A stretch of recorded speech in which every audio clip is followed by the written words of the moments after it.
Lorsqu'on achète un produit high-tech et surtout un produit Apple, on essaie généralement de faire dans la durée.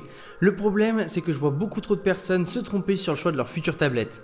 À l'heure actuelle, si on regarde les iPads qu'Apple commercialise, on peut retrouver 5 iPads. Le Pro 11 pouces, le Pro 12,9 pouces, le Air, le normal et le mini. Déjà, on va commencer avec l'iPad mini. C'est une machine qui est vraiment très sympa, on peut la qualifier d'hybride, elle est pratique par ses dimensions et c'est un produit qui vaut le détour. En plus c'est vrai que ça a été mon premier iPad et je l'avais adoré à sa sortie. Mais c'est vrai qu'à l'heure actuelle, je ne recommande absolument pas cette machine. Déjà parce que l'écran reste trop petit par rapport aux standards qu'on a l'habitude d'avoir et ça rend cette tablette assez difficile pour par exemple du traitement de texte, des présentations et même globalement pour travailler.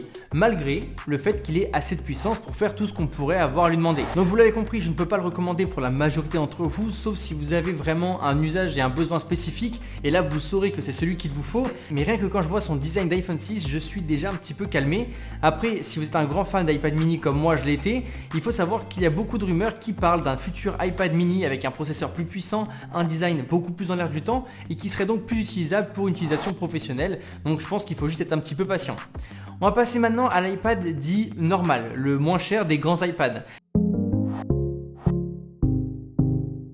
C'est à mes yeux un excellent rapport qualité-prix. En fait, c'est à mes yeux le meilleur rapport qualité-prix en ce qui concerne les iPads. Celui-ci, je peux évidemment que vous le recommander, bien qu'on ait des bords très gros. Des bords vraiment très gros. Après, en soi, c'est pas très grave, il reste assez confortable avec un écran de 10,2 pouces. Sa puissance est la même que celle du mini, donc c'est suffisant. Et surtout, vous avez une expérience iPad comme avec n'importe quel autre iPad que vous pourriez acheter, c'est-à-dire l'iPad Air ou l'iPad Pro. Il permet de tout faire globalement, sauf des tâches extrêmement professionnelles. Et encore, je pense qu'il pourrait s'en sortir sur un Photoshop par exemple. À mes yeux, c'est l'iPad que tout le monde devrait prendre. J'avais eu la chance de le tester sur ma chaîne et j'avais été surpris. C'est vrai que pour 389 €, c'est un super deal.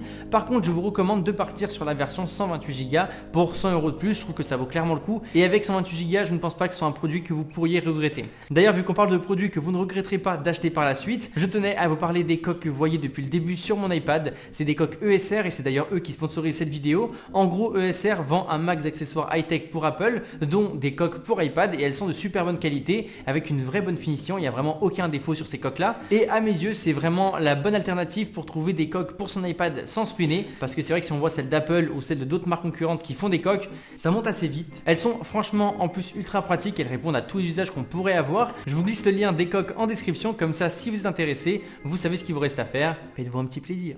Pour revenir à notre choix d'iPad, si vous souhaitez avoir quelque chose de mieux que l'iPad normal, sachez qu'il faudra malheureusement compter beaucoup plus pour prendre quelque chose de légèrement mieux.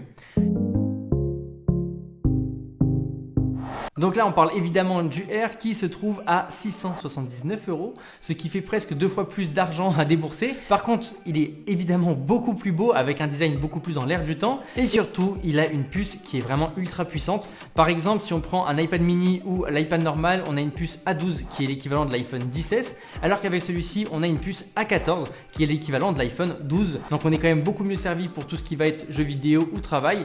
Il aura donc plus de longévité et ça serait à mes yeux le plus grand avantage qu'on pourrait retrouver sur ce produit-là. On a évidemment grâce à cet iPad accès à tous les derniers accessoires et prendre cet iPad est une excellente idée si vous avez un peu plus d'argent et que vous avez vraiment besoin de plus de performance.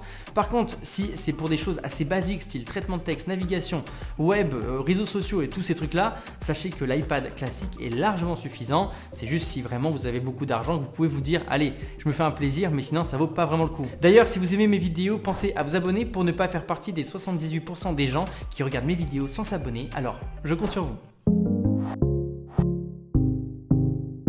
Bon, il ne nous reste plus que les deux iPad Pro, le 11 pouces et le 12,9 pouces. La vraie différence est évidemment la taille, mais surtout la technologie d'affichage. Sur le 12,9 pouces, on a un écran XDR avec du mini LED, alors qu'avec le 11 pouces, on est au contraire sur un écran plus basique, du Liquid Retina, qui est extrêmement bien et qui reste largement suffisant. Il y a d'ailleurs plein de gens qui ne voient pas forcément la différence entre les deux écrans, donc ça sera vraiment du titillage à ce niveau-là. Dans les deux cas, ces iPads sont les meilleures tablettes qu'on puisse trouver sur le marché, mais elles sont aussi extrêmement chères. Ce qui va justifier leur prix, ça va être leur performance. On pourra retrouver la puce M1 qui est juste merveilleuse et qui permet d'apporter de la longévité. C'est tout. Oui, parce que sérieusement, avoir une puce M1 sur un iPad, ça semblait être exceptionnel, mais quand on a vu la mise à jour d'Apple, on s'est rendu compte que ça ne servait pas à grand chose et surtout qu'on a la puce A14 sur l'iPad Air qui va durer 4 à 5 ans et qui permet déjà de faire absolument tout ce qu'on voudrait faire sur un iPad. et même du travail professionnel. Donc si vous voulez plus de puissance pour travailler sur des projets absolument énormes, je vous conseille de prendre un MacBook Pro M1, voire les prochains MacBook Pro 16 pouces. Et je pense que cet iPad M1 est à l'heure actuelle un peu inutile. On aura évidemment une excellente longévité et si vous êtes blindé et que vous voulez le meilleur iPad possible, oui, dans ce cas-là, prenez-le.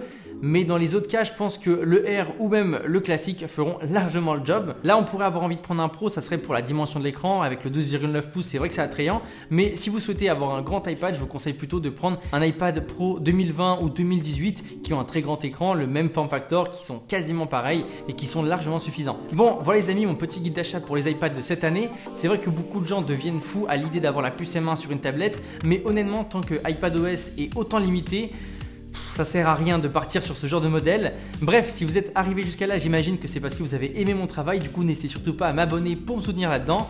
Nous, on se dit à très vite pour de prochaines vidéos. Salut à tous, c'est André Martin.